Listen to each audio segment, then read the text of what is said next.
Hey there, friend. Have you ever looked around your home and just felt this crushing weight of all the shoulds, like the dishes, the laundry, the dusty shelves, and you think, why is this so hard for me? Am I just failing at being an adult? Well, if that sounds like you, then I've got to tell you about a book that literally changed how I think about everything. It's called How to Keep House Without Drowning by Kate Davis, FTS. And let me tell you, it's not your grandma's cleaning guide, it's a compassionate hug in book form. And it's all about how to navigate life's care tasks when you're just trying to keep your head above water. The author, Kate Davis, gets right to the heart of it. Care tasks are basically the chores of life. We're talking cooking, cleaning, laundry, feeding ourselves, doing dishes, and personal hygiene. Now, most people might look at these things and think they're simple, right? But the book breaks it down, showing you just how much time, energy, skill, planning, and mental effort actually go into them. For example, just feeding yourself isn't just about putting food in your mouth, it's purchasing, deciding what to buy, understanding nutrition, planning preparation, remembering to eat at regular intervals, and dealing with all the mental and emotional load that comes with it, especially if you're dealing with things like a poor relationship with food or a lack of appetite. Cleaning is similar, requiring hundreds of small skills and the executive functioning to prioritize tasks, remember intervals, and deal with sensory discomfort. Even basic hygiene, like brushing your teeth or washing your hair, can become almost impossible when you're facing major mental illness, physical disability, or executive dysfunction. And honestly, even simple life changes like having a baby or losing a spouse can make these tasks feel completely insurmountable. So, if these tasks are so complex, why do we feel so much shame when we struggle?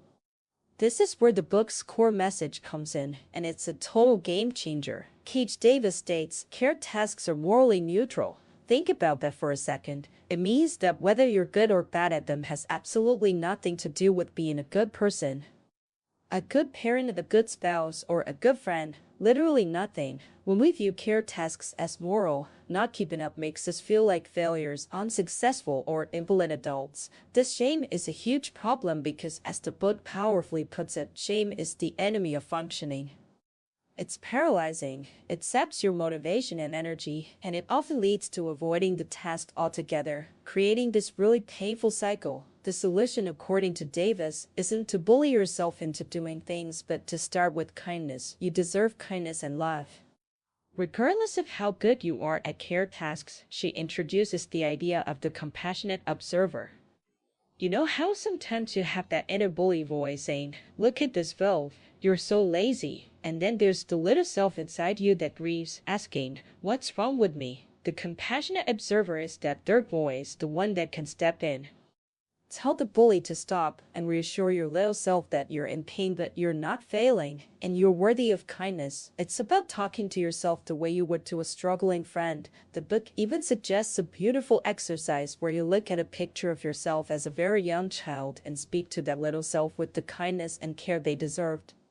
Now you might be wondering, okay, that sounds nice, but how do I actually do things when I have no motivation? This is where the gentle skill building comes in, and it's the last pillar of struggle care. The book emphasizes that true skill building can only happen in an atmosphere of profound self-compassion and gentleness. It's not about perfection, but about getting things good enough. Good enough is perfect. One super practical tip she offers is to simply give yourself permission to start. Instead of trying to summon 100 motivation, just aim for 5 motivation to do 5 of the task. Set a timer for just 10 minutes and give yourself full permission to stop when it goes off. Often you'll find that once you start, motivation kicks in.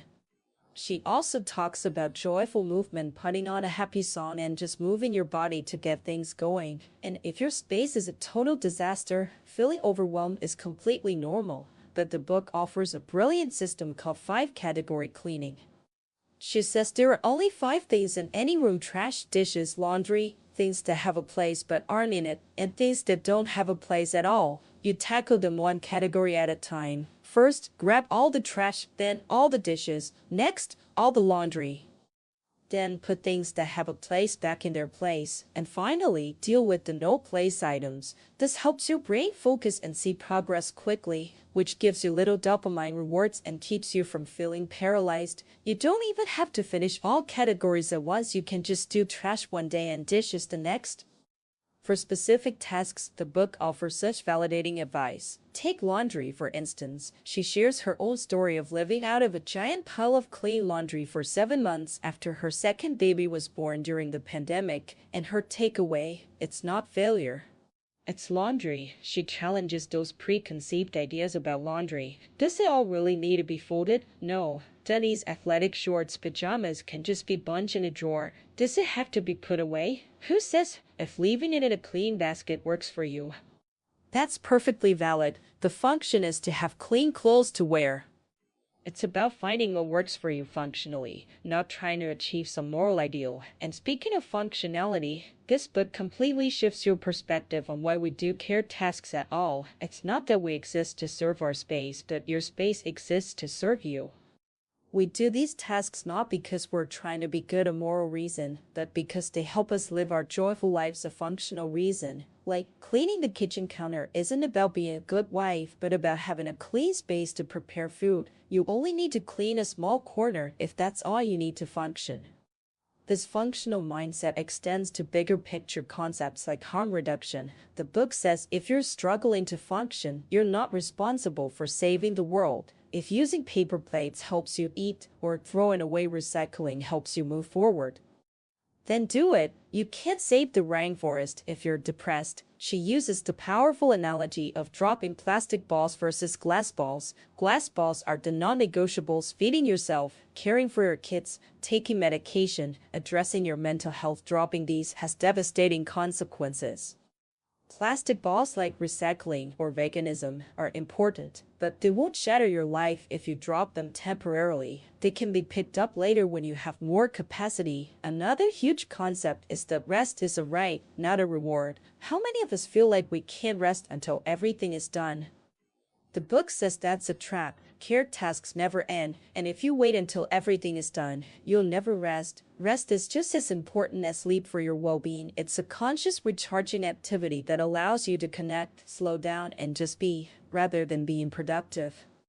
The author argues that it's responsible to rest, and if you're wondering, what if I just need help? The book tackles the idea of skill deficit versus support deficit. Sometimes you're not lacking a skill, you're lacking support. If you can afford help, like a maid, even once a month, she asks, why don't you have one? It's not about deserving it morally, it's about functionality. If you're overwhelmed and can afford it, it's the most functional thing you can do. She even shares her personal experience of hiring a grad student to help when she was overwhelmed with a newborn and postpartum depression during the pandemic, emphasizing that it's okay for your needs to change week to week. Finally, the book wraps up with this beautiful message about being kind to future you. Like servers doing side duties for the next shift, you can do small survival side duties for your morning self. A clean lunchbox, baby bottles, or just making coffee for tomorrow can make a huge difference. It's a win-win. Present you gets to rest, and future you gets to function. This book is a deep dive into self-compassion, challenging the ingrained shame many of us feel about our homes and our ability to keep up with life. It's so relevant in our fast-paced world, especially for women who often bear the brunt of societal expectations around care tasks. It helps you unlearn those harsh messages you might have received growing up, especially if you have parental trauma around chores. My biggest takeaway, and what I hope you get from this, is that you are not a failure for struggling with care tasks. You are a person navigating a complex life, and you deserve kindness, rest, and a space that serves you, not the other way around. This book isn't about making your house perfect, it's about giving you permission to be human, to prioritize your well-being, and to find functional ways to keep going with gentleness. It's about remembering that you deserve to experience the joy the world has to offer. So go ahead, skip that 8-hour cleaning marathon if you need to, and enjoy a beautiful Sunday. That's a win in itself.